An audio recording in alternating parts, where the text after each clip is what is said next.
اعوذ باللہ من الشیطان الرجیم بسم اللہ الرحمن الرحیم اللہم صلی علی محمد و علی آل محمد۔ اللہ جل شانہ کا بے حساب کرم احسان اس ذات کا کہ جس نے ایک دفعہ پھر قرآن مجید سمجھنے کے لیے یہاں پہ ہمیں اکٹھا کر دیا۔ آج ہم انشاءاللہ 5واں پارہ سورہ النساء کی آیت نمبر 134 سے اپنا سبق شروع کریں گے۔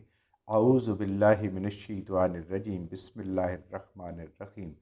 من کان یرید ثواب الدنیا فعند اللہ ثواب الدنیا والآخرہ وکان اللہ سمیع بصیرا۔ ومن کانا، اور جو کوئی بھی ہو، یریدو چاہتا ہو، ارادہ کرتا ہو، ثواب الدنیا دنیا میں بدلہ، دنیا کا فائدہ، دنیا کا ثواب۔ انسان اعمال کرتا ہے، مومن کی نظر اپنے اعمال کرتے ہوئے آخرت پہ ہوتی ہے کہ میرا رب مجھے آخرت میں ان کا بدلہ دے گا۔ لیکن کچھ لوگ ایسے بھی ہوتے ہیں، اللہ فرما رہے ہیں، کہ جو چاہتے ہیں کہ ان کا اجر انہیں یہیں پہ ملے۔ وہ صرف دنیا کے لیے دعائیں مانگتے ہیں، سب کچھ دنیا مانگتے ہیں، آخرت انہیں یاد نہیں ہوتی۔ وہ اگر کوئی نیک کام بھی کرتے ہیں تو ان کے ذہن میں یہی ہوتا ہے کہ اس میں دنیا کا کوئی فائدہ ہمیں مل جائے۔ جیسے انسان کہتے ہیں جی گھر میں ختم ہو رہا ہے، ختم قرآن ہو رہا ہے، پڑھا جا رہا ہے، کس کے لیے جی؟ خیر و برکت کے لیے، گھر میں آ جائیں گی خیر و برکتیں۔ اور اگر یہی ہو کہ یہ قرآن اس لیے پڑھا جا رہا ہے، اس لیے سمجھا جا رہا ہے کہ اس پہ عمل کریں گے اور آخرت میں ہمارا رب راضی ہوگا اور ہمیں ان اعمال کی اپنے شان کے مطابق اللہ تعالیٰ جزا عطا فرمائیں گے، بدلہ عطا فرمائیں گے، ثواب عطا فرمائیں گے، اور ہم آخرت میں کامیاب ہو جائیں گے۔ تو یوں انسان دنیا بھی کر رہا ہوتا ہے اور جو مومن ہوتا ہے وہ آخرت میں بھی، کیونکہ اللہ خود فرما رہے ہیں آگے فَإِنْدَ اللَّهِ، تو پس اللہ کے پاس ہی ہے ثواب الدنیا والآخرہ، دنیا کا ثواب، دنیا کا بدلہ بھی اور آخرت کا بدلہ بھی دونوں اللہ کے پاس ہے۔ تو اے ایمان والو، اے قرآن پڑھنے والو، اللہ سے صرف دنیا نہ مانگو، اللہ سے آخرت بھی مانگو، اولاد بھی مانگو تو کون سی؟ نیک اولاد، صالح اولاد جو کل صدقہ جاریہ بنے۔ صرف اولاد نہ مانگو، صرف بیٹے نہ مانگو۔ دولت بھی مانگو تو اللہ سے حلال مانگو، اور وہ دل مانگو کہ جو اللہ کے راستے میں اس دولت کو خرچ کرنے کی توفیق عطا فرمائے۔ صرف دولت نہ مانگیں، اللہ سے ساری نعمتیں مانگیں، لیکن اس طریقے سے مانگیں کیونکہ اللہ کے پاس دنیا اور آخرت کی ساری بھلائیاں میرے رب کے پاس ہیں۔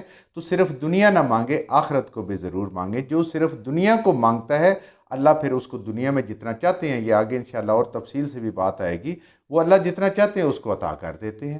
دنیا میں کسی کو عزت چاہیے، کوئی بھی کام کر رہا ہے تو وہ دنیا میں اس کو عزت مل جاتی ہے، لوگ اس کو کہہ دیتے ہیں بڑا سخی ہے، بڑا بہادر ہے، بڑا نیک ہے، وہ ساری باتیں ہو جاتی ہیں۔ تو پھر آخرت میں ایسے لوگوں کا اللہ پھر آگے فرماتے ہیں ان کا حصہ نہیں ہے۔ تو فَإِنْدَ اللَّهِ ثواب الدنیا والآخرہ، اس ذات کے پاس تو دنیا اور آخرت کے سارے ثواب اسی کے پاس ہیں، سارے بدلے اسی کے پاس ہیں، سب بلائیاں اسی کے پاس ہیں۔ تو اس سے دنیا کی بلائیاں بھی مانگے اور آخرت بھی۔ دیکھیں کتنی بہترین اور جامع دعا قرآن نے ہمیں سکھائی ہے نبی کریم صلی اللہ علیہ وآلہ وسلم کے ذریعے سے کہ ربنا آتنا فی الدنیا، یعنی پہلے دنیا، وفی الآخرہ، اور آخرت کے لیے بھی، دنیا اور آخرت کی بھلائیاں مانگیے۔ وقنا عذاب النار، اے اللہ ہمیں عذاب سے بچا لے، ہمیں آگ سے بچا لے، یعنی بھلائیاں مانگ کے پھر مزید اس کے اوپر اللہ ہمیں دوزخ سے بچا لے، ہمیں جہنم سے بچا لے۔ وکان اللہ، اور اللہ ہے سمیع بصیر، تمہارا سب کچھ، ساری دعائیں سننے والا، جو تم مانگتے ہو، جو تم کام کرتے ہو، وہ ساری چیزیں سن رہا ہے، بصیر، اور جو کچھ کرتے ہو وہ دیکھ بھی رہا ہے۔ خالی صرف سن نہیں رہا، وہ تمہیں دیکھ بھی رہا ہے تمہارے اعمال کو کہ تم دنیا کے لیے کر رہے ہو، آخرت کے لیے کر رہے ہو، کس کام کے لیے کر رہے ہو۔ وہ ہماری نیتیں بھی جانتا ہے، ہمیں دیکھ بھی رہا، ہم اس کی نگاہ کے سامنے، پوری کائنات اس کی نگاہ کے سامنے ہے، اور وہ ہر چیز سن بھی رہا ہے۔